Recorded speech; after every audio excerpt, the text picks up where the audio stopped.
भवानी चरणी आपण नतमस्तक होतो, देवी सरस्वती चरणी आपण लीन होतो. मात्र कलयुगात हे चित्र विस्कटलेलं दिसतंय. ज्या स्त्रीला आपण देवी मानून तिची पूजा करतो, आज तिच्याच पदराला हात घालणारे नराधम सभोवती वावरत आहेत.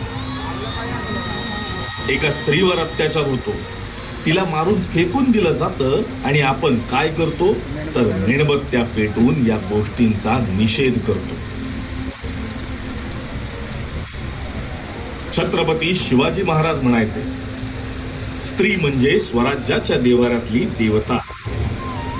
एका स्त्रीशी बदसलूक केला म्हणून रांजाच्या पाटलाचा चौरंगा करणाऱ्या छत्रपती शिवाजी महाराजांची आज समाजाला गरज आहे.